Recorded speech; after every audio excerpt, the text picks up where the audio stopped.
Croeso Sianel Blaid Llwyd.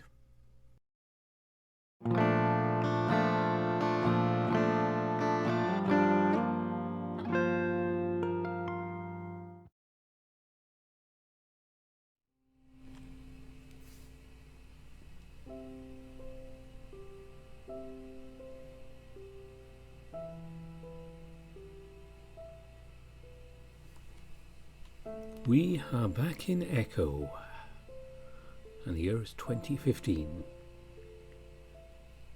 And today was supposed to be the start of a new series, but there's been a lot going on recently, and I haven't had a chance to go through some of the ends I wanted to check out. So I've moved Echo forward in the schedule, so the next, I think, 2 videos will be a new series. Or there might be a short story in there as well, but certainly the next 2 VNs will be a new series starting up. So you'll find out what those are when they happen, because I don't know I was recording. But for now, we're on Flynn's route, and we need to find out what's going on.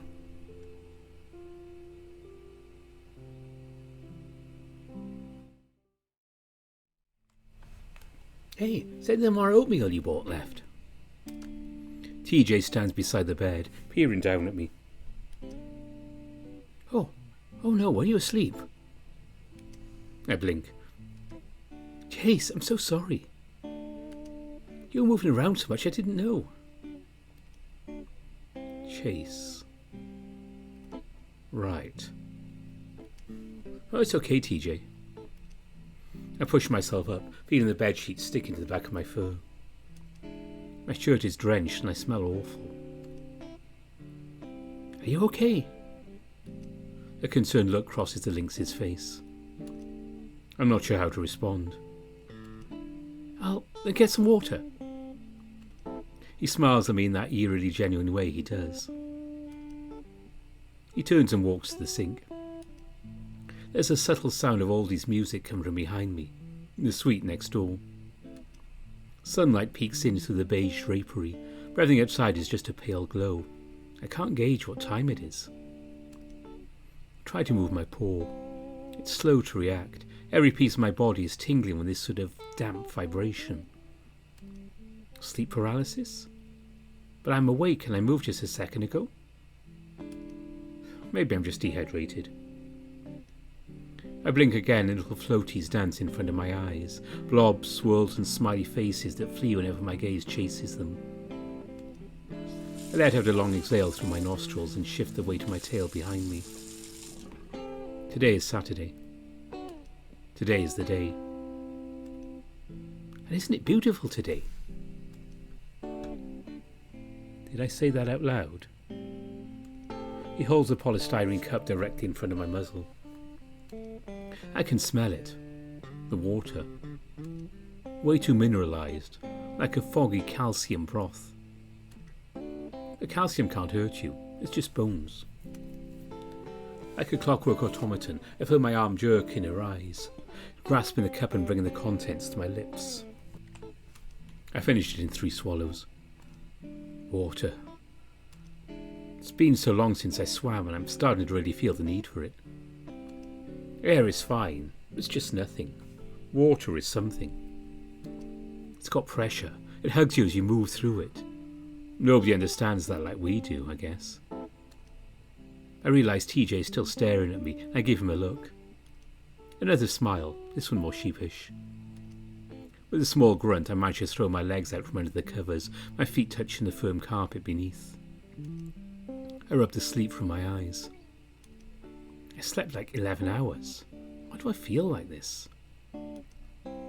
Looking around, I notice the bed next to me is empty. Oh, where's Jenna? My voice comes out higher pitched than I intended, and I quickly clear my throat. Oh, she went out. I'm not exactly sure where. I stare at him, my eyes still only half open. We were supposed to go hiking. I mean, she said she'd still like to. I'm sure she'll be back soon. Why do you want to hike so much? What? TJ frowns. You grew up here and you hiked all the time as a kid. Shouldn't you be sick of it by now? The lynx dips his paws into his pockets. His lips burst as he delays his response. Well, my parents didn't want me going out too far or anywhere too dangerous. There's still a lot of trails I haven't been on. This is Echo. You can see everything around you for miles. There's not much surprise when you can see the entire trail. Like going through a forest or a big mountain, I can understand some of the appeal, but not this. I sort of raise my arms and gesture to everything and nothing at the same time. TJ, meanwhile, just shakes his head. I think I understand what you mean, Chase, but hiking isn't about being surprised. So what if you can see what's coming? It's what happens when you're there that matters. TJ smiles again with that same youth pastor-esque vigour. I can tell it's genuine. There's always that feeling I get there's something going on behind those blue eyes that's not right. Growing up, I always chalked it up to his unwaveringly hypocritical dogma in contrast to my whole liking Dicks thing. But now I don't know. It was never enough to bother me too much, and I start to wonder if this is what Flynn sees too. Jen ate the last of the oatmeal. Oh. I guess I'll stop by the diner again then. I wanted to check up on Janice anyway. What are you going to have? I don't know. I'm not usually the breakfast type. When I wake up, everything in my mouth just tastes gross and it kills my appetite. Oh yes, I understand. TJ nods, turning to move back to the mini fridge. He opens it, staring inside as if looking hard enough would make a fruit parfait appear. That being said, I'm starting to miss the student union food court, something fierce. I think I hear TJ chuckle a little. You'd really like our campus cafeteria. We've got a cereal bar with around 25 different types of cereal to choose from. You can even make your own protein bars and that sort of thing. It's really cool. That actually sounds pretty good, even though my palate sort of tastes like a mix of sawdust and barf right now. The lynx pulled out a wrapped rice treat, peering at it with a squinty expression. That's a creative way of describing that. I'm almost not hungry anymore.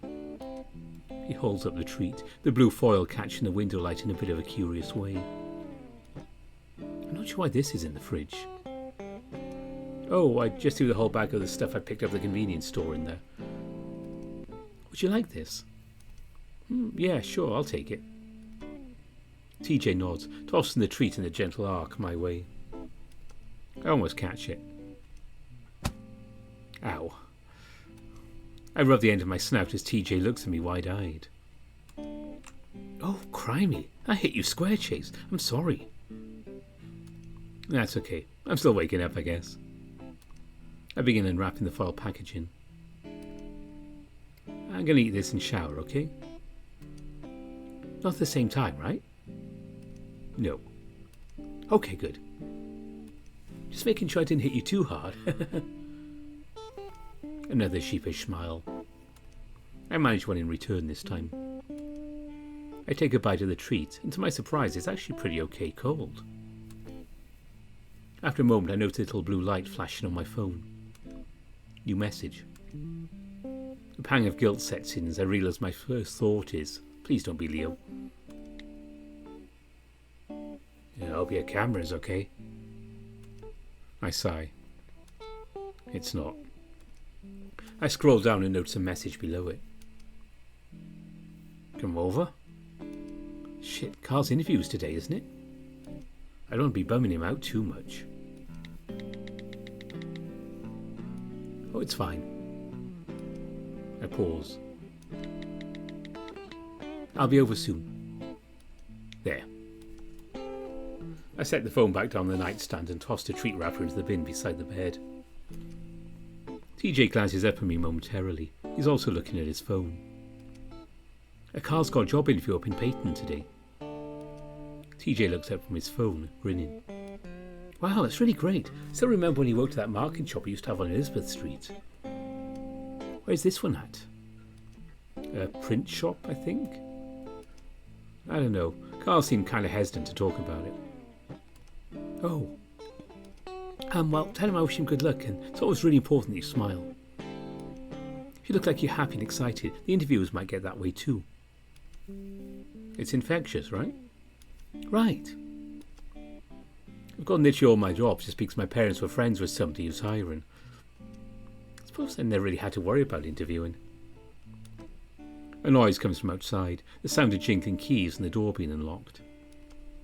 So, the police finally showed up? Jenna steps inside, giving me a bit of a curious look over when she notices I'm still in my sleepwear. Are they going to do anything? I doubt it. She strides across the room, grabbing a bottle of water from the mini-fridge. Why is that? The cops seem more suspicious of me than anything. She lets out a little sigh of exasperation. They asked me if I'd been taking any drugs. Jesus. Guess I'm not used to seeing people our age around here that aren't. I think it's more anti-native sentiment than anything. Really? Yes. Jenna looks back to me. Chase, you really should shower. I blink. What? I noticed when I walked in. This whole room has your oily musk scent. It's not very flattering. I frown deeply, covering my armpits and pushing my tail back over my behind. All right. I was going to anyway. I rise to a stand before moving to the bathroom.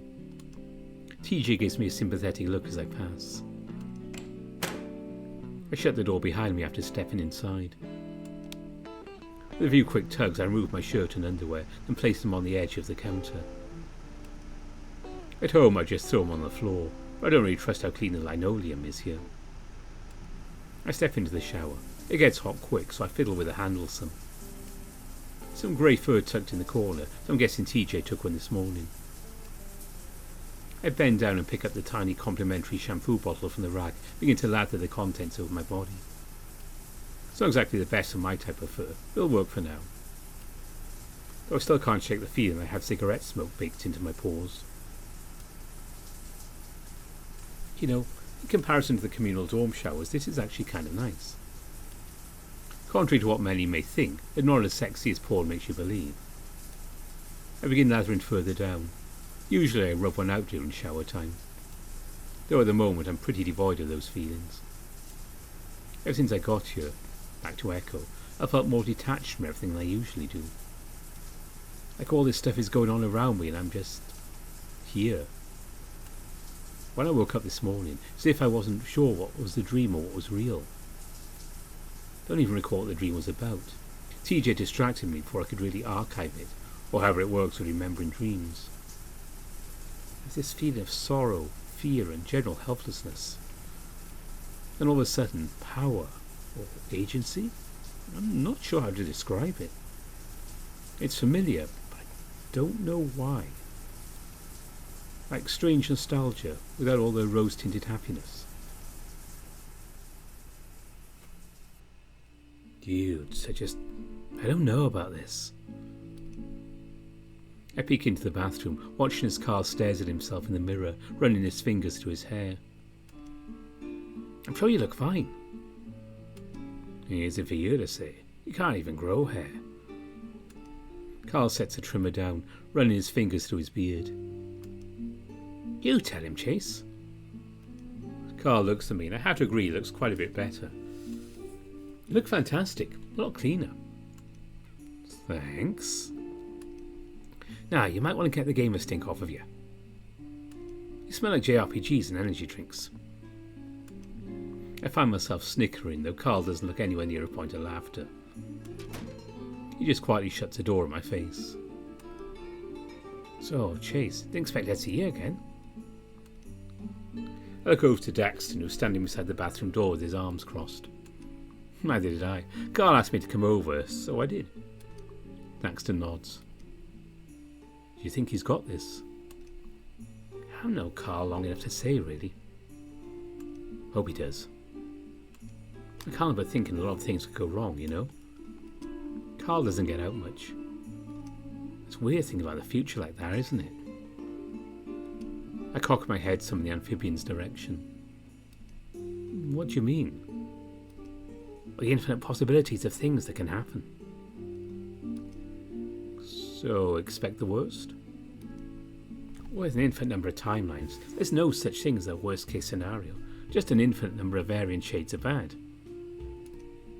You actually believe that? He clicks his tongue, waving his hand dismissively. No, it was an episode of Ad Astra. Yeah. Thaxton perks a furless brow towards me at the sound of the front door opening. We turn and make our way towards the entrance hall next to the kitchen. The familiar heavy footfalls are a dead giveaway who's here. They're no job interviews or a fucking group event. Flynn's tall form meanders in, carrying a few Tupperware containers in a plastic bag. He doesn't look at either of us. Well, he wanted us to be here and I didn't have anything else going on. He's in the shower now. I fidget at the inside of my pocket, trying to look nonchalant. Thaxton's big blue eyes dart from me to Flynn, then back again. I have to go pee in something. I'll be right back. Flynn's mouth twitches, as if he's about to call Thaxton back, but relents. Instead, he sets the bag on the kitchen island and begins rifling through it. His large tail twitches, and he furrows his brow, seemingly trying really hard to concentrate on whatever he's doing. Which, as I look closer, is essentially just rearranging the Tupperware in the bag over and over. Flynn. He stops. He shifts his gaze toward me and I'm at a loss to what to say. Part of me wants to call him a fucking weird hypocritical asshole. The other part, well, I'm not really sure about the other part yet. Maybe if I just broach the topic of... Jace. None of this shit matters. He gestures between us. I'm going to try to speak cryptic to you here about feelings and shit. I need to know you're going to keep your promise, okay? He's frowning down at me, but his expression is more uneasy than outright stern. Flynn. Fuck. His fist hits the countertop. Next thing I know, he's moving around the kitchen and grabbing paper towels. Lasagna's goddamn leaking everywhere. Like a fucking menstrual pad in there. Why'd you bring lasagna? Because Lardos needs to eat something besides pizza and self-hatred for a change. As opposed to you who eat salads and self-hatred? Shut the fuck up. At least I have a self.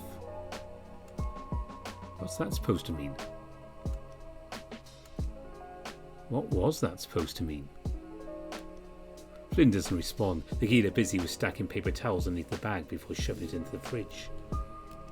I hear the sound of hooves on floorboards and turn around. Carl had shuffled into the living room so quietly we didn't even notice. How does it look? He looks good. I'm more concerned with the fact he looks more insecure than I've ever seen him. He shifts from hoof to hoof, not making eye contact at all, his fingers pulling at the rolled up sleeves. Very nice. You kind of look like you're pledging Alpha Lambda, but it works. What? Carl looks over at me and I give a start, realising how bad my silence must have seemed. You do look great, Carl. But, Thaxton chuckles and Carl's eyes widen. What? A beanie. Did you always wear that thing? Carl lifts a paw to it. Usually. You can't wear that. How do you even get it on? Stretchy and my head foot looks awful. Seriously, you can't wear a beanie to an interview. Carl's getting all fidgety again, so Flynn butts in. Oh, don't wear it. Oh, come on. He looks sad and angry at the same time, which gives me pause. You go to work with your shirt half off. I'll wear it if I want. This is my interview. Usually Flynn would banter back, calling Carl a stupid dumbass or something of that nature. But he says nothing. After a couple seconds of silence, Thaxton coughs. Thaxton looks at me, then back to Carl. Well, I reckon that's all right. Carl sighs and shifts around again. We watch him expectantly. This feels weird is all. It's new, you'll get used to it. I pull out my phone to look at the time. Alright, we really need to head out. We should get there early. As we head to the door, Daxton makes as if to follow us. Flynn turns around to face him as Carl heads out the door. Hey, Dax. He stops. What? After the interview, me, Chase, and some of our other friends, we're going to be doing something. Wait, is Carl on board with this plan too? Daxton raises a brow. Oh? So, could you fuck off for a bit? Jesus, Flynn.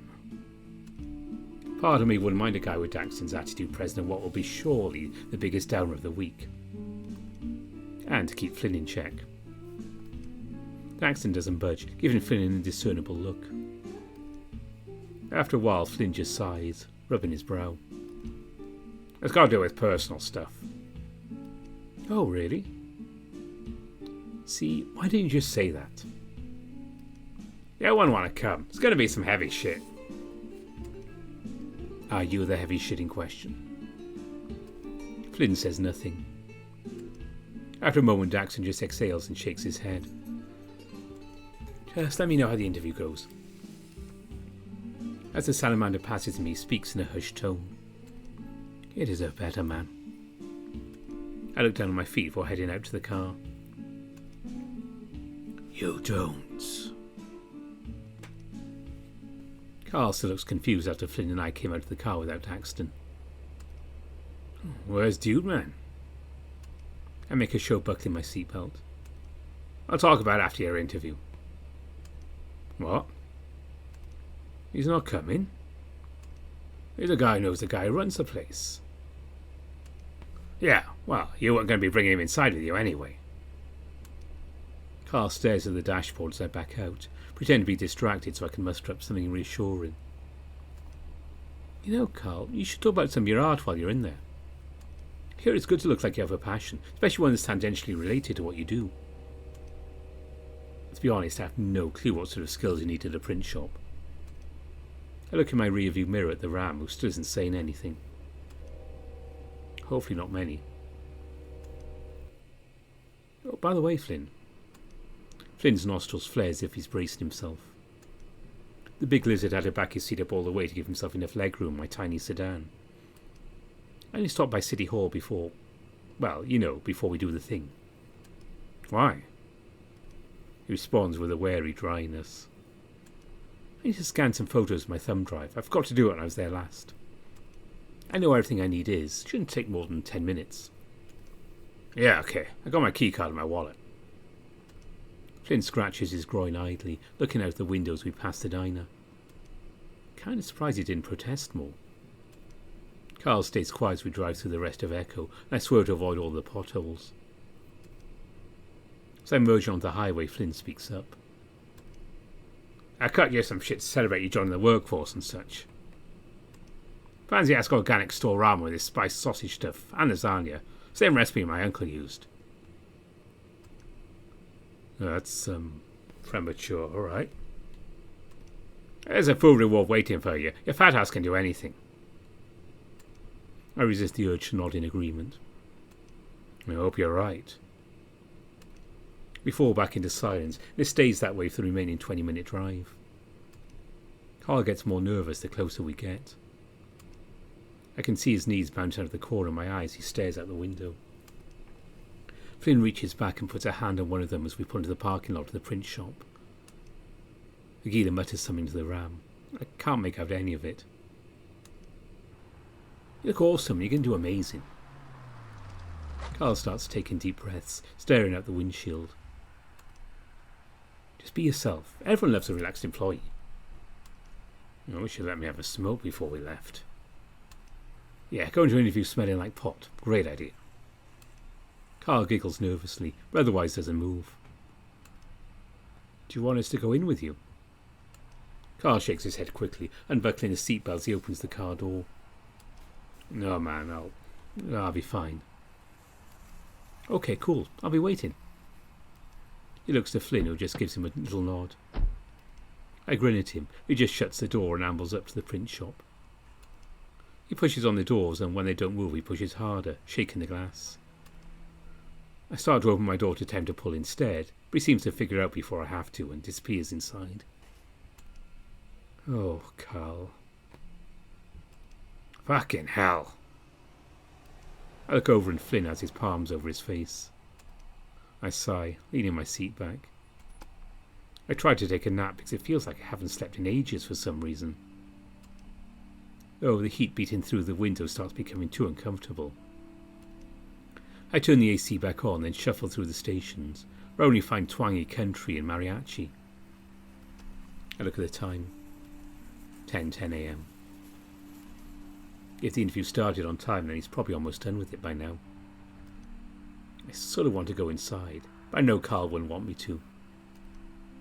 I settle back again and close my eyes, trying to get some relief from the failing AC. Then the door rattles and I hear haphazard hoofsteps. I open my eyes, but no one's there. Flynn doesn't seem to have noticed, his own eyes closed. I do catch a movement disappearing around the side of the store, leaning around to get a better look. I wait, but Carl, at least I think it's Carl, doesn't come back from around the corner. Looking around, I slowly open my door. Carl? Flynn awakens with a start, looking around some. You out yet? Nothing. Carl! I yell it, but he still doesn't come out.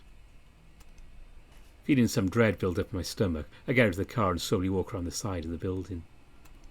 Flynn joins me. What the hell's going on?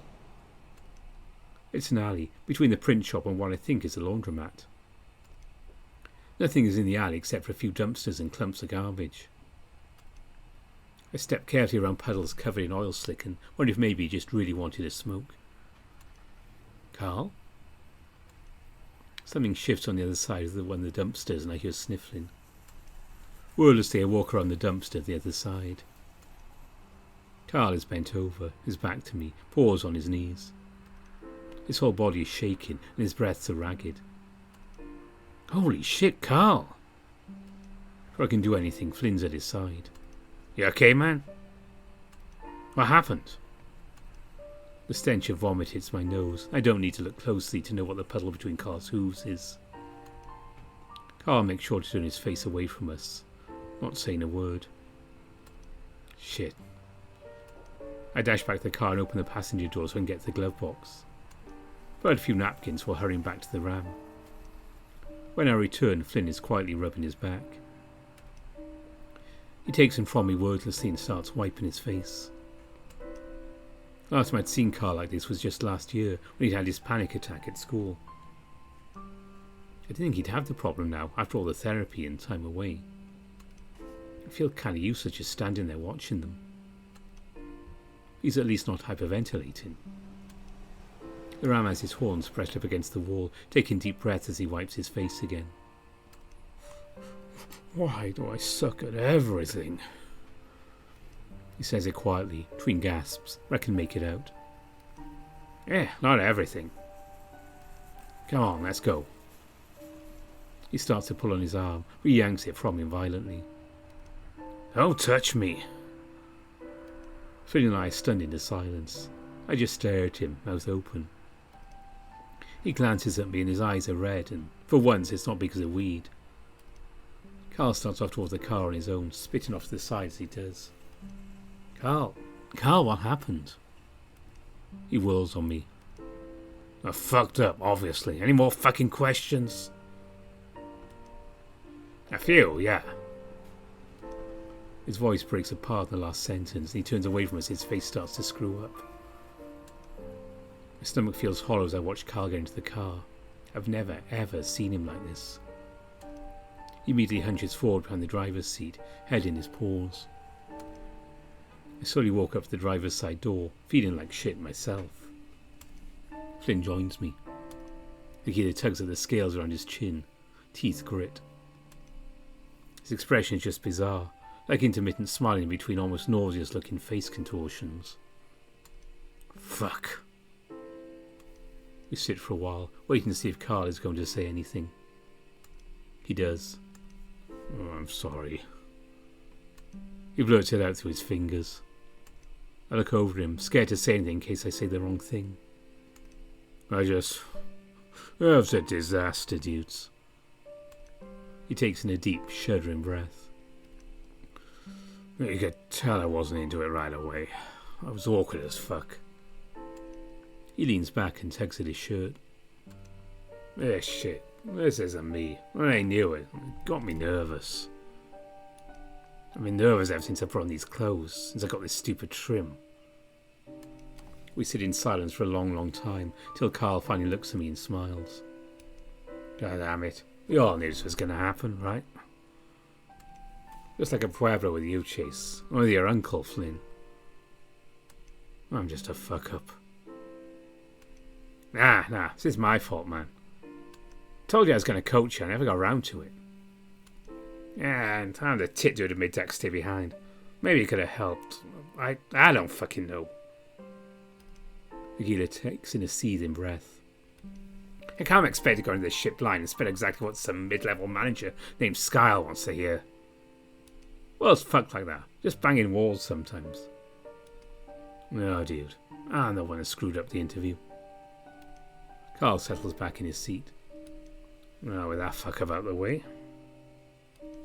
I sigh, looking over the hazy horizon in the direction where I know Echo is. On to the next. Oh, this fucking matters, Carl. Don't worry. Flynn gives me a look, then closes his eyes. I don't know if Flynn believes what he's saying. So with that, I turn on ignition and pull out of the parking lot, leaving the print shop and its alley far, far behind us. It's quiet inside. Not that I expect any noise or anything, but still. Flynn's desk looks pretty clean, except for a stack of documents labelled March 1st County Code Amendment Board Review. Upon closer inspection, it also appears to be a book propped up against his monitor.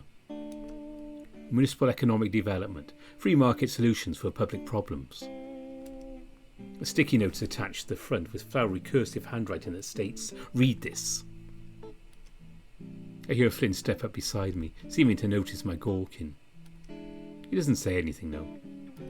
Instead he just walks over to his computer chair and takes a seat. Carl ambles in after him.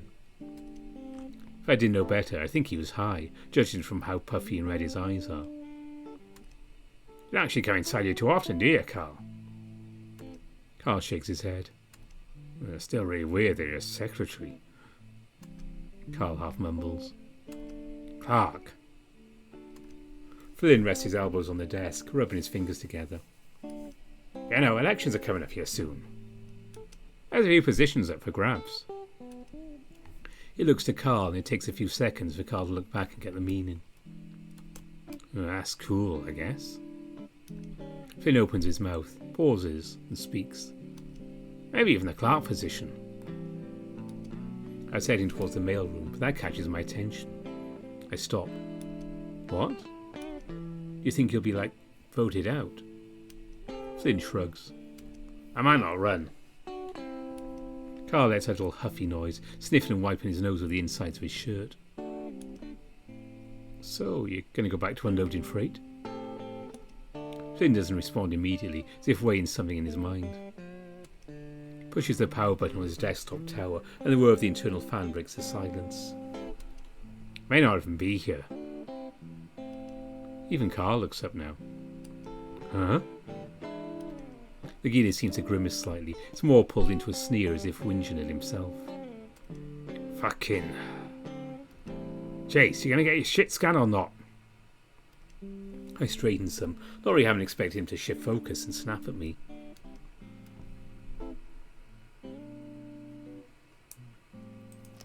What the hell? What's he mean by that?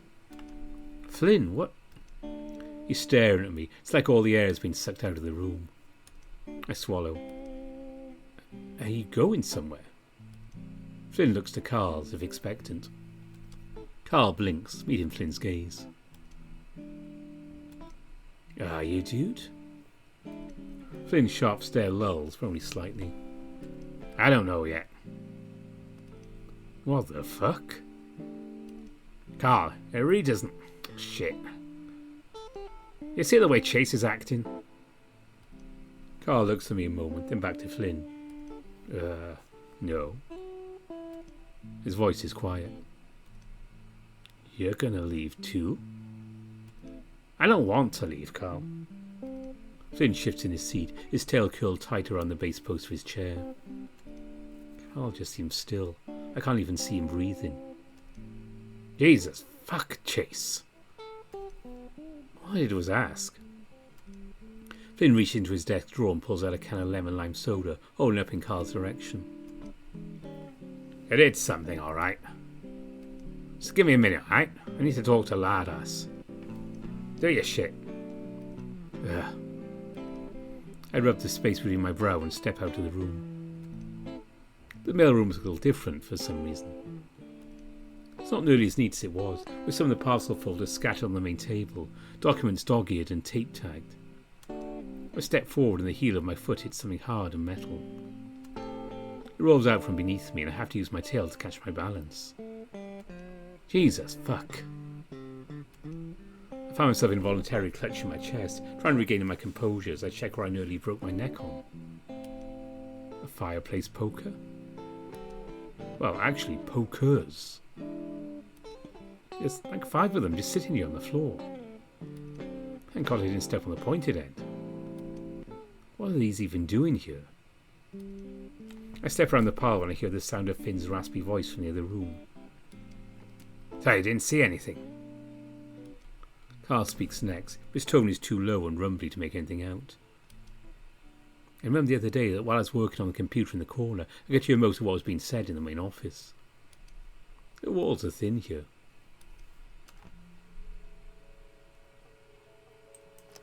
I move to the corner of the room and press my ear against the wall. First I don't hear anything, then Carl coughs and it sounds like he's right next to me. Ew, I don't know what you're going off about. Don't bullshit me. Flynn snaps back.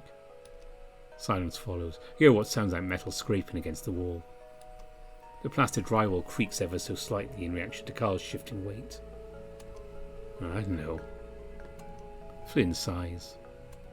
But why didn't you tell me you were going? I might not. Nothing's set in stone. It's not my decision anyway. Why do you mean it's not your decision? Dude, you're like an adult with money. I hear the sound of typing on an old mechanical keyboard, the intermittent pecking evident that it's Flynn. That's my aunt. She wants to bring me up north for a while. Oh. Carl coughs again. Is this for, that FLDS stuff? Shit. I actually don't fucking know. The office chair creaks. Flynn must be leaning back or standing up. She gets all obsessed with shit. Like, she's religious and all that. She can give 2 fucks that like dick. She only believes what she wants to believe in. A lot of it is shit that's made up. Even more made up, I mean. There's a pause. Let's go full fedora on you. What I'm trying to say is she's been pushing me to leave because she feels like we should. And you're okay with that? She's been saying everything's going to go to tits soon. Yeah, it's rock. Something's in the rocks. She's right. She's always right. What? Silence. Not even a shuffling of hooves or the squeak of a chair. I hold my breath, trying to hear something. Anything. All I can hear is the slight ring in my ears and the thud of my own heartbeat. Feels like minutes pass and nothing happens. Fuck, do they know I'm listening? I quickly step back away from the wall and shuffle back to the centre table with all the folders. My eyes dart to the doorway, half expecting Flynn to be standing with his blue-green eyes piercing right at me. But there's nothing. I have to ask Carl about this when he's feeling better. Now I should probably at least try to focus on the task at hand. Looks like some of the folders I went through are still on the desk. I thought I put those away. Maybe the mayor was checking to make sure I didn't take anything, or was just curious what I was looking at. Well, doesn't matter now. Actually cuts down some work of trying to find most of this stuff. I plug in my keychain thumb drive to the printer and begin scanning. Can't help but think about Carl and the print shop while I'm at it. He's basically been on the giant summer vacation for the past 2 years with no real worries about money or anything. To go from that having to wake up every morning at 6 and drive all the way to Peyton and do this for 8 hours. I mean, it's easy, I think. Once you get the basic handle of things, it's the kind of job you can kind of autopilot. You can drift away and just daydream most of the day. I had jobs like that growing up. Hell, if I went to Mason instead of Pueblo, probably ended up behind the till at Leo's dad's place. Despite everything, I can't help but feel that might have actually been kind of fun. Leo's dad is really nice, always offering to help with things and never seeming too skeeved regarding gay stuff. But, of course, I had to get away from this town. And Peyton's not far enough. I'm still not even sure I like journalism. I mean, the classes are interesting and all. I imagine trying to sell myself my work to all those outlets and... I don't know. I guess I don't really have the energy for it. Plus, I never really liked looking at myself on screen. I don't really remember seeing this one before. This must be from a folder I didn't look at. There's no descriptive text attached to it. I placed the photo on the scanner. After a few minutes, I think I've got most of what I need. I remove my thumb drive and turn the power off the scanner. As I step out of the hall, I notice the door to the mayor's office is open. Still pretty quiet in here. You know, I never really knew much about Flynn's aunt. She's kind of in and out of his life growing up, from what I recall, and usually didn't stick around Echo for long. Her and Flynn's uncle had a weird relationship. It wasn't like I ever hung out at Flynn's place enough to learn more. He was always just a bit too old to really pal around with like I did the rest of the group. I mean, Leo was like a year younger, but he didn't really act like it. Flynn was basically an adult by the time he was 14 by the way he handled himself, all self-reliant and such. Curious, I step into the office and am taken aback by how much it smells like potpourri. My nose takes me to the source, a small bowl filled with slightly decayed plant life of a wide variety of colours. It gives the office a sort of flower garden centre which doesn't really match the aesthetic. Black, white and red everywhere. Like a supervillain could only buy hobby shop decorations. I step over a small pile of alabaster quartz which sits in a ceramic dish on the floor. Which is strange, of course. There's a weird looking globe on the edge of her desk too. I step closer and notice several of the prongs which hover over what I think is the meridian. Actually, there's no landmass indications or any labelling on the sphere to speak of. I reach out and touch a smooth plastic surface. Pressing down, I give the globe a gentle spin. As it rotates, the middle of the prong begins to bounce like a dowsing rod for sticking to the surface. As the sphere continues to spin, the sticky effect lessens and it bounces back. Must be a magnet on the other side. I spin it some more and the other prongs lean slightly towards specific points on the globe. It's kind of a weird knick-knack. There's not really anything in here that can help me with my project. With that, I turn and make my way back to the front office. Suddenly, a familiar lynx rounds the corner. Chase? What are you doing here? He stops in his tracks, fidgeting with himself. The feline keeps rolling and rolling the bottom of his shirt. I don't see any sign of Flynn or Carl. Hi TJ, as was Flynn and Carl, I'm scanning some stuff for my project. Oh. He frowns in acknowledgement, nodding. How did Carl's job interview go? His frown shifts to a tepid smile, awaiting my response. Not good. And just like that, it's gone. Oh. Well, there's a lot of work in Peyton. He'll snag one eventually, won't he, Chase? I fold my arms over my chest. I think he might need to get over some stuff before trying again, honestly. Anxiety, all that sort of junk. TJ nods. Weren't you going hiking? TJ glanced to the side, seeming to eye each open doorway with a sense of wariness. Flynn texted me and said he wanted to talk. You know about what happened to the lake. I blink. And you agreed? My voice comes out more surprised than I intended it to. Again, TJ nods. TJ, you don't have to... It's my decision, Chase. I want to help. I saw the news was coming when I came back. And I know it hurts Flynn. Despite his words, TJ doesn't look remotely confident, the link shifting restlessly. But I didn't know that you would be here, though. I don't know exactly how to respond to that, so I pull up my phone and tap away, giving the links an understanding nod. Sort of the Carl manoeuvre, I guess. Yeah, well, don't worry, TJ. It'll be okay, I think.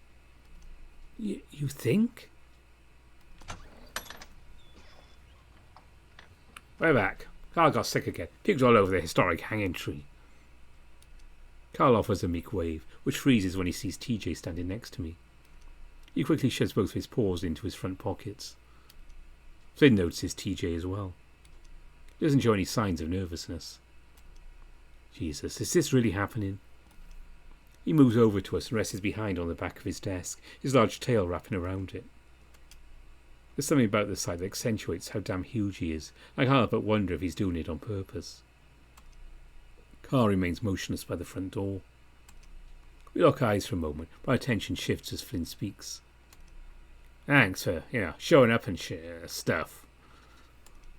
TJ says nothing, the link standing next to a small pot which he keeps bouncing his foot against. I see Flynn's Adam's apple bob, the healer wetting his palate like his whole mouth has gone dry. Meanwhile, Carl looks like he's about to be sick again.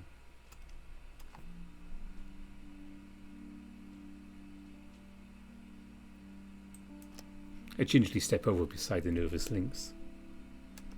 He gives me a curious look, though it pales in comparison to the furrow-browed expression the healer is giving me. I told Flynn I wouldn't stop him when he finally did this. The question is now whether I can manage to keep my word or not. TJ, you can sit if you want. I don't want to sit. The lynx responds quickly. Want some water or soda? I still drink soda, or it's like to give you too many health points. I don't need anything to drink. Thank you, though. The feline remains on edge, guarded, seemingly readying himself the giddy to explode like he did back at the river. Aye. So, I'll ask you again. What happened, TJ? For some reason, hearing those words again makes my heart lurch within my chest. This is so fucked up. And I told you, I don't know. How the hell can you not know? Yeah, there, play back to me step by step. Flynn. I see the lizard's tail pull inward. Flynn himself is stone-faced, but he can't keep that thing still. TJ noticed it too, flinching. He looks towards the exit, his longing to be out of this situation pretty evident. I rest my paw on his shoulder in an attempt to comfort him, whereas I might be coming off more intimidating than anything. All details, don't care what you think's insignificant or not. TJ takes a deep breath. We were all playing on the beach. I was building a sandcastle. There wasn't much sand, so I was using mud. Jenna helped. So Jenna was with you? Not the whole time. Sydney ran up and did a wrestling move on it. You were behind Sydney. You laughed. I think Carl did too. No. Carl's protest is barely audible. I'm starting to remember some of this. Carl was asleep, wasn't he? And Leo? Leo wasn't there. Leo wasn't there. Leo's prepubescent voice fills my mind. I'm sorry.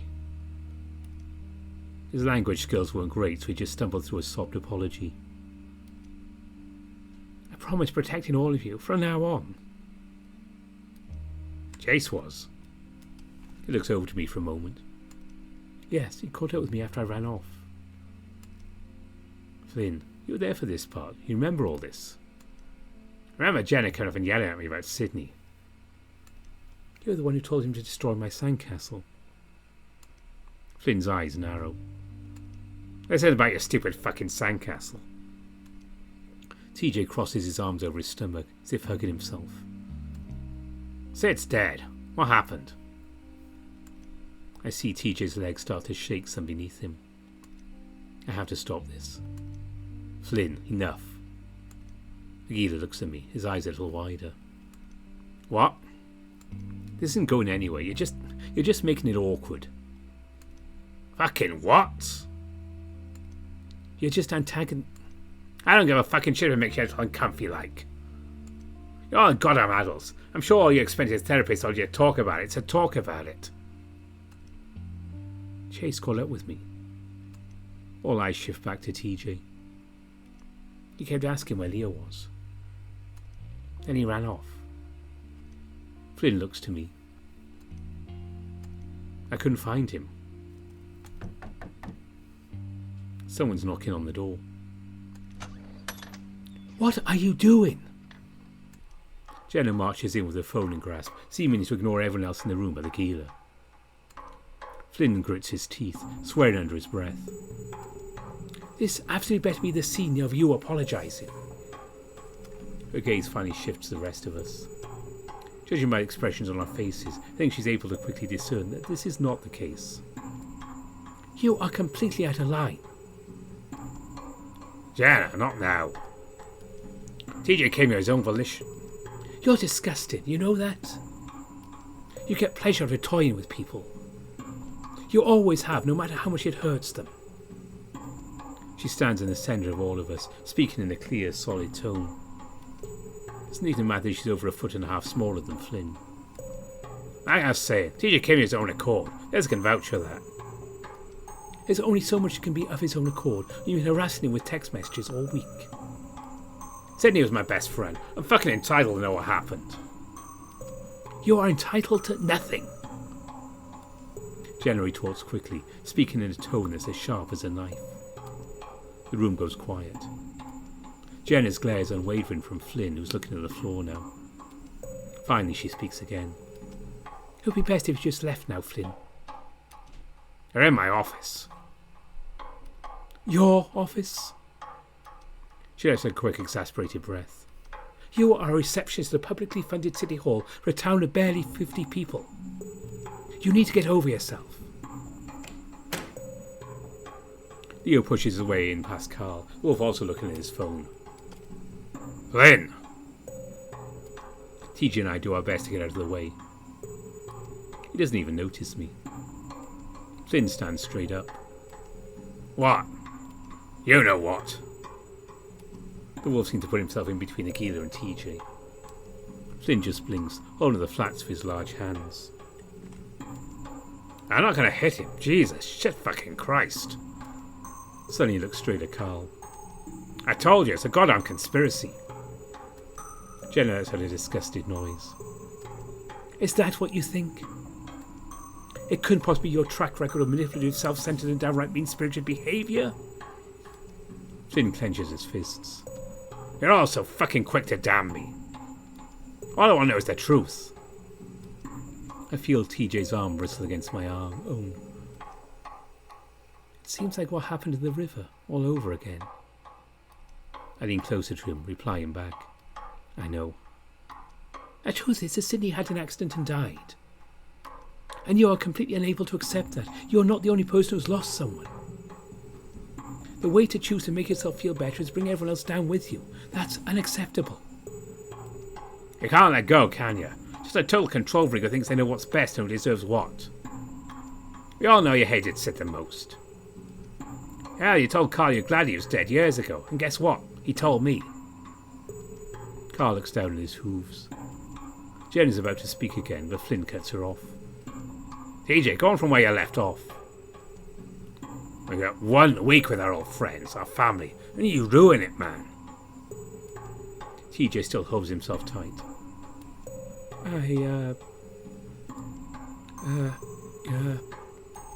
I need to do something. I release my hold on TJ and step forward.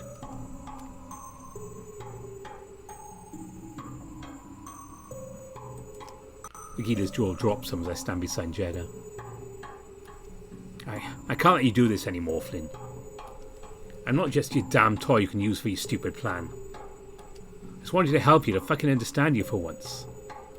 Remember what you said? I'll beat the shit out of him if I have to. TJ backs away some, his eyes widening. Jenna furrows her brow at Flynn, who looks a mix of befuddled and enraged. That's not happening. Bullshit, bullshit, bullshit. The giant eater practically hisses. I don't think that any of that shit you said about Leo is true either. First you just kept saying he's changed. All he does is bully people and fuck randoms. Jen is right. You just manipulate people to get what you want. You know damn well that I was hoping that I wanted to make sure to look at Leo's sort of sorrowful, longing look. I trail off and Leo quickly steps up. Go on. I bite my tongue for a moment. Flynn seems like he's about to pop. I peer up at Leo. His blood's just ran cold by the look of him. He made me think he didn't care and he actually loved me. All he wanted to do was fuck, man. He kept saying I shouldn't see you. You're dangerous and he needed help him plan his interrogation. He's making it all up. You just see what he did. Does it all the time now. That's why I texted you guys. I didn't want TJ to get hurt. You're the one who texted them? Jeez. Next thing I know, Leo's bending down to scoop me up in his embrace, his muscled arms around my back. Feels good, despite the circumstances, and I hug him back. What the fuck? You false motherfucker. Flynn? Jenna, you have to... Just shut up. The look on her face is absolute repulsion at this whole situation. Man, it's been a long week. I mutter. I feel the wolf just shake his head. His cheek rubs firmly against mine. Fuck, yeah, it has. What? No. Carl speaks up from the corner of the room. His voice is faint, but we all hear it. Jews. Flynn wouldn't hurt TJ. I don't know why you guys would think that he would. Even if he did say it. Carl's voice peters out meekly. Leo pulls back from me. I feel a weird sense of loss. Maybe I'm just touch starved or something. That sort of bad business sounds just like him, yeah? I knew it. I just knew he was trying to take you, Otter. Even Jenna gives Leo a bit of a sidelong look. I was manipulating Teej, that too. He adds quickly. TJ just keeps frowning, his face plastered with a blank stare. I don't, pretend to understand the whole Chase Flynn thing. Well, none of that sounds like him. You think I'm some sort of femme fatale type, seducing poor fucking innocent Chase doing my bidding? Absolute balls. Did you? Did I what? Leo says nothing, unable to bring the words to reality. He shakes his head, and I think I can see his fangs start to bare. Flynn throws up his arms, letting out an exasperated exhale. Yeah, Leo, I fucked him. I moan like a bit. Leo tosses such a fierce slug of a punch that Flynn's face looks like it vibrates in place. The geezer crumples to the ground. Leo! Leo kicks a large lizard's waist as he attempts to cover himself. Flynn let out a choked groan. Yeah, you patchy shit. Who's moaning like a bitch now, eh? This is stop. Flynn, are you...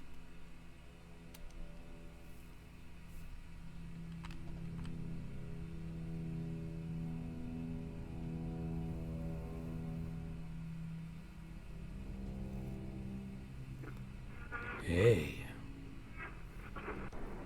Jesus, Leo. What? What the hell? I rub my eyes. Flynn is still on the floor and Leo's leering over him, fists clenched. What the hell did I just see? Am I dreaming? I try pinching myself. That's how they do it in the movies, right? Nothing happens. Stop! TJ practically shrieks. All heads turn, even Flynn's, which is looking a little battered. TJ, would you... I saw how Sydney died. His voice is so quite in contrast to his initial yell, it's like a splash of cold water. Teej, you don't have to give this piece of dirt the satisfaction. I want to. He deserves as much. He seems to take a moment to get his breathing steady, the link's looking shaky. I'd run off to be alone by the water on the far side of the beach, by the outlet. I was upset and I wasn't watching the water. There was some shout in the distance. It just sounded like, I don't know, how you guys used to be. Loud, you know. The lynx rubs his paws together, rocking upon his feet. About 10 minutes passed and I heard a splashing sound nearby. I looked up and I thought I saw something in the water. Oh, bubbles. Lots of bubbles. And then I looked up and saw this thing standing down the shore a ways. It was really tall, like a person, but burned all over, like hot ashes in the fire pit. What? Tears brimmed the edges of TJ's eyes. I started walking into the water and I just ran. I ran and I ran and I ran. Carl looks at TJ dumbfounded. Please. Flynn sputters, visibly in pain. No, fucking bullshit. I'm serious. I've talked to so many therapists, counsellors, youth group leaders, and no one believes me. TJ's brow wrinkles, his chest heaving before finally the lynx breaks down into a sob. No one will ever believe me. It hurts so much. I'm so scared all the time. It's quiet.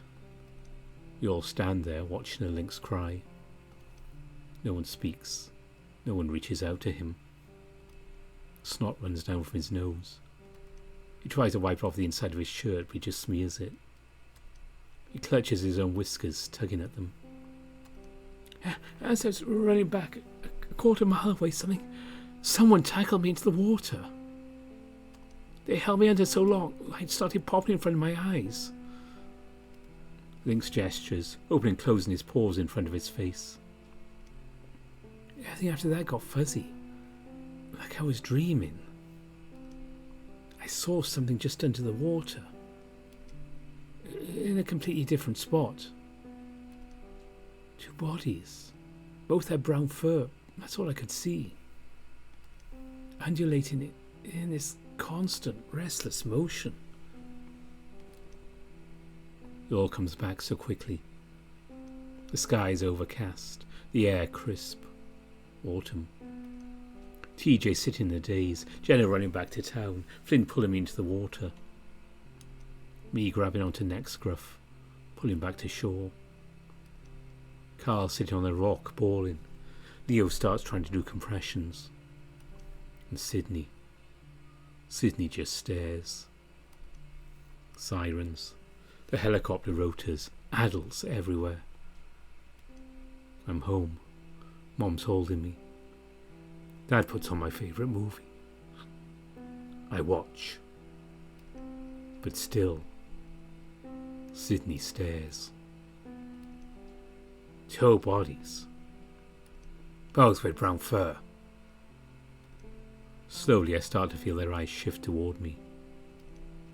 All except for TJ, who stares only at the floor and mutters. I'm sorry. I look to Flynn, Carl, Jenna, Leo, and they all have the same look in their eyes. Nothing of malice, hatred or contempt, but a sort of mournful pondering. Both with brown fur. No. No way, Chula. This little joke has gone too far. Leo looks to the others. Jesus, I didn't do it. Yeah, I know that, Otter. You and I were closer than any people I know, yeah? I'd have found out if you did. I mean, you went through that whole emo phase, bearing your soul to me constantly. You're a whingy little bastard, remember? He puts on a smile, seeming to shine it like a spotlight on the others, in the hopes it will be contagious. It isn't. TJ? The lynx just sniffs. Why didn't you ever tell the police this? I thought the monster got him. I didn't find Sydney by the outlet, TJ. Jen looks troubled, more troubled than I have seen her look in years. She's always the stoic figure of rationality and taking things apart logically. But now she's just quiet. Flynn and Carl keep staring at me. I know what they think. And it's wrong. Flynn gives me a long blank look before walking toward me. Flynn,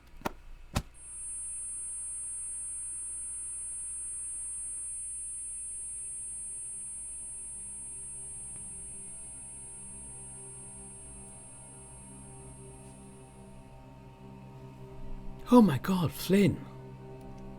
Jenna's voice comes up muffled as I stagger back, grabbing my jaw. Ow! It feels like my brain is scraping the top of my skull. I just want to lay down and sleep. My knees go weak and I can feel myself teetering backwards as if in slow motion. For some reason it's like I'm expecting nice, cool water to greet my backside. That tipping sensation sticks with me, and I realise I'm not actually falling. Flynn! Flynn! Flynn! Flynn! Leo's shout keeps repeating. Each time it's quieter and more distorted than before. You hold your paw up in front of your face. And you actually do it. You move. I didn't do that? The kids in front of you are just red blurs. I just want to lay down. Don't. There's a black and orange figure in front of you. Don't let the lizard hurt him again. You hear shouting, but not from inside. Outside. The blurred group isn't looking at you anymore. Get out!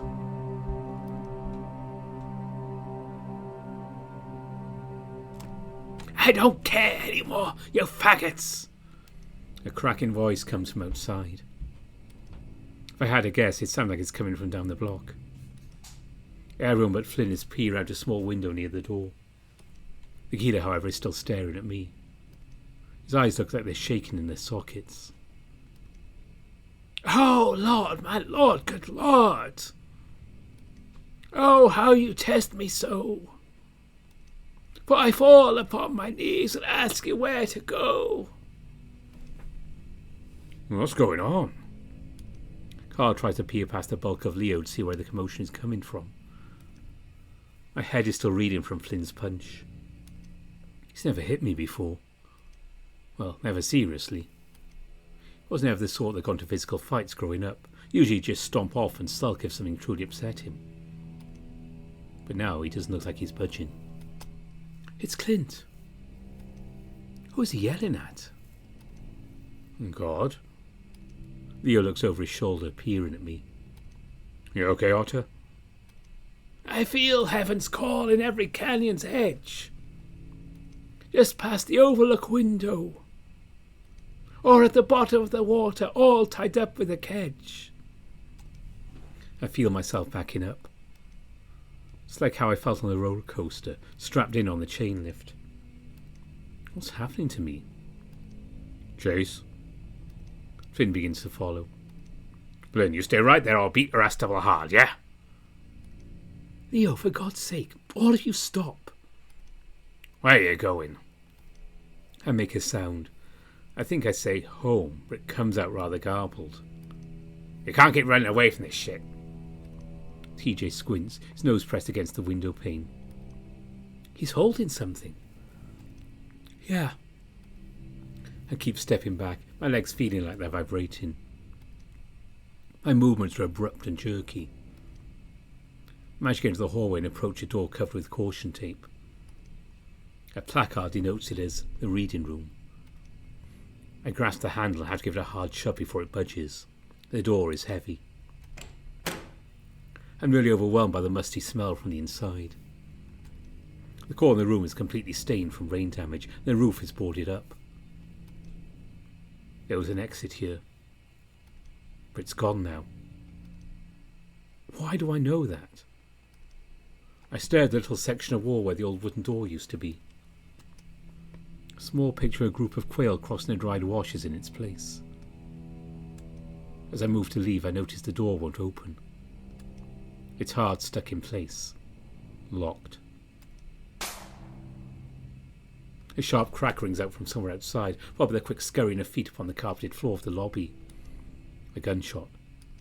I try the door again, more fervently, hoping I'm just pulling a Carl here and pulling when I should be pushing. Still nothing. Fuck. More shots ring out, this time accompanied by a dull thud and the sound of stucco being shattered. Those ones hit the building. I get down on the floor, my heart pounding. It still feels like I'm moving in slow motion, even the adrenaline pumping through my veins. What the hell is wrong with me? I hear the front door open, followed by more scurrying upon carpet. Why the hell are they running outside? I hear an engine start, then a splain of gravel as what sounds like Leo's van drives off. They left me? Even Leo? I crawl on the floor, making my way toward the core of the room. I pinch myself, trying to snap out of this strange malaise. I can hear the occasional shout from out on the street, but it's all gibberish now. Leaning back against the wall, I rub my throbbing temples.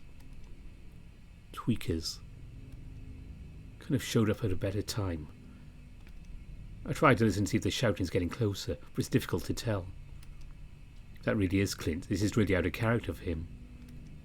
He never really was the singing type. Screaming out faggots, yes, but singing? No. Looking around, it seems like most of the old books and such have been taken off the shelves, put in assorted boxes to prevent water damage. Having lived here my whole life, I've never actually been inside here. It feels like quite a feat, noting I've covered damn near every other square inch of town. There's a few binders and booklets near my side, with titles like Colville Stormwater Drainage Plan 1999 and Drought Resistant Plant Guide. Next to them is what looks to be some kind of an open canister of fumigation stuff. I reach down to grab it when I notice the fur on my arm. It's wriggling. A couple of brown strands of fur seem to bounce back and forth, and I become cognizant that my arm has been tingling for a while now. Glancing past my fingertips, I see this beige mass near the end of my foot. And that's when I see the legs. A blonde tarantula, about an inch away from the tips of my toes. Ugh! My throat closing on itself where I can fully scream. I blink, writhing back. Next thing I know, it's on my chest. It moves fast, I can even see, its pittering legs feeling like they're all over me. I grab the edge of my shirt, trying to fling it off, but it's already on my neck. I slap at it, feeling the squish and hearing a very light clicking squeak. The edge of my neck begins to burn. I pull back my paw to inspect my palm. There is no tarantula. Instead, I see the 8 razor-thin legs and black abdomen. On the abdomen there's a splotchy pigmentation of red. The number 8. My pulse quickens when I realise it's an hourglass. Black Widow. Oh my god. Oh my god, oh my god!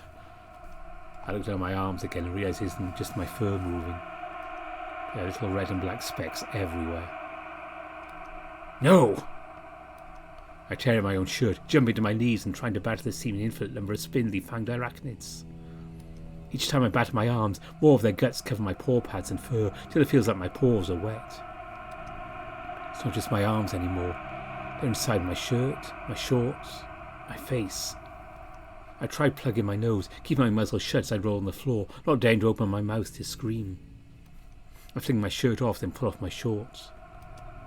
I see the webbing of the nest I'd sat upon the fabric of my shorts. Odals of the baby and not-so-baby spiders crawling out. Naked, I manage to scramble to my feet and run to the other side of the room. I tear at my own fur, pulling out spider-filled clumps in the process with such ferocity the skin beneath bleeds. I pull and pull, my vision blurred with my own fear-induced weeping. The needle-shot sensation when they bite is the worst part. It doesn't hurt as much as I thought it would. I can feel it every time, over and over again. I pull a large one off my face and throw it to the ground, a scruff of fur and some of my goatee going with it. Dancing up and down, I try to shake the remaining ones off. They cling incessantly. Trying to pull each one off is impossible. They're too fast. Sometimes, when you manage to grab a few legs or the thick abdomen, the rest of them remains embedded in my fur. Spider blood isn't red or green like it is in video games or movies. It's this faint blue kind of colour, and it feels like it's all over me. I take rapid, short breaths, each one more strained than the last. My whole body shakes. I can't tell whether the symptoms of panic or the venom itself. I try the door again, pulling and pushing as hard as I can before throwing myself at it. Nothing happens. I kick at it like they do in the movies. Nothing happens. I'm stuck, trapped, and I can see the spiders everywhere. You'd have to get most of them off. They're all over the floor, the walls, the ceiling, my clothes. I treat to the dampest water-stained corner of the room. The stain is so bad it looks like it's been burned black. Spiders don't like moist areas. I remember reading about that, at least. I continue to pick at my fur, even after I think they've all gone. I can still feel them. I can also feel my muscles around my neck and shoulders begin to cramp. My stomach feels like it's been twisted inside out. It isn't long before I get the sensation of hot bile rising up my throat. The rough edges of the morning's rice treats scrape my insides. I reel forward as it all comes spewing out my mouth. I can't breathe. It burns so much. I try to call it for help. Every time I open my mouth, it's just more vomit. There's another black widow climbing up my leg. I can't focus enough to swat at it. Each breath I take is blubbering, like acid is going straight into my lungs. I just need someone to help me. I clench my eyes shut tight, and when I open them, everything's different. The modern bookshelves and electronic equipment are replaced with all this old-timey crap I can't make out. I see it, past a big wooden chair, a door. How the hell? The puking is slow to a trickle from the edges of my mouth. My insides still burn. I manage to push myself off the wall, stepping on creaky floorboards that weren't there a minute ago. I stumble past old wagon wheels and piles of what appear to be Bibles. Eventually I reach it. The light. The door's already open ajar, so I just push. It doesn't budge. No! Why? Why won't it open? I sink down to the floor, half collapsing as my knees start to give out. Help! I finally managed to croak out. Oh, good Lord! I managed to turn my head in the direction of the voice. A blurry figure now stands in the room, its voice one of shock. Professor Tibbets! I can't tell if he's looking at me or past me. Cliff! And just like that, he's gone. The room, though, the room is still here. It's all red, like before. I feel compelled to stand up again, but my legs won't budge. I just can't. Everything hurts. I shift my eyes down. The black widow that was crawling at me earlier is now a blonde tarantula. Why is this happening? Someone...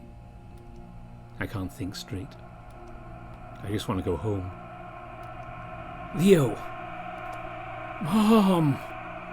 Help! I miss home. God, I wish I was home. I hate this. Why won't anyone help? Why'd they all leave me? Why can't I get out? Useless. No!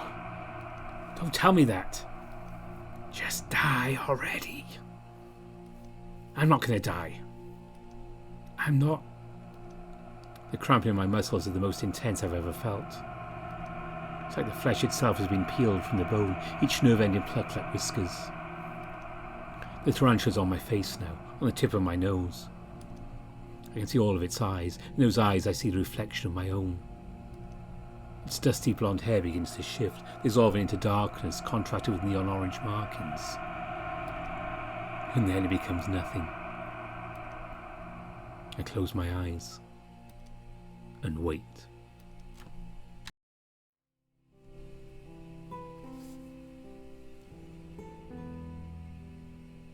And that's why we're going to leave Echo for now, on that particular cliffhanger.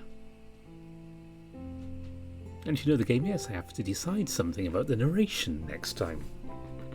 And hopefully, my plan is anyway, the next Echo episode will actually take us right up to the end of Flynn's route.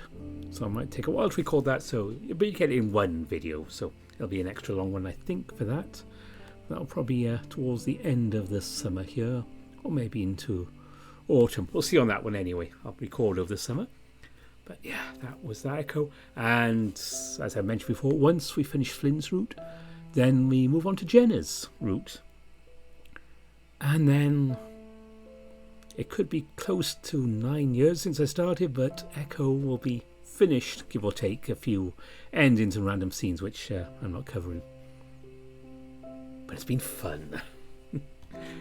Yes, that's it. Next week will be something different. I'm not quite sure what yet. And I do have a short story to I need to record as well. And the patrons always know when I know what's going on, which sometimes it's right before things happen. There's one way to find out. And my top patrons, as always, thanks to them: Andy Peng, Aaron Fox, Bastian, Bieka, Ryan Hall, Nova Starburn, Cobus Visser, Exact, Grizz, Harvest Mouse Productions, Evan King, Kartek, Matt Kenya, Omar, Spiderlinks, Muto, Tiger Cub, Amaya Matarasu, Alamea, Greylock, and Gracious Yevon. And thanks to all my donors on Ko-fi and Patreon, and thanks to you for watching. I know Echo isn't the most popular series I do, but it's one of my favourites. And it'll be nice to actually have the whole thing done. It'll be weird when I'm done. But anyway, I will be saying something new next week. I will see you then, if not during the week of the short story. Who knows what's going to happen. But bye for now.